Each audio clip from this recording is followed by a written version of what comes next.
Kata ulama, manusia itu bila nak bertemu dengan bulan Ramadan, ada 3 kategori dia.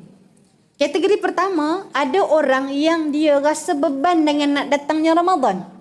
Ini kelompok orang yang dia rasa penatnya jadi suri rumah tangga. Yang dia rasa letihnya nak kena bangun awal semula. Yang dia rasa, ya Allah, pening kepala nak memikir apa juadah nak berbuka. Ini orang yang dia rasa beban. Ada orang kategori kedua yang dia tak rasa apa pun. Lah, dah puasa? Puasalah dia. Lah, dah tarawih? Tarawih dia. Sama saja, tidak ada membezakan dengan bulan-bulan lainnya, melainkan dia hanya lebih kerap pergi ke masjid saja. Ini kategori kedua. Dan ramai orang duduk di kategori kedua. Tak perasan pun. Lah, dah habis dah rejab. Tak sempat lagi qada puasa. Ini kan orang perempuan. Yang duduk depan saya ni insya-Allah cuba selesaikan qada kita sebelum masuk bulan Ramadan.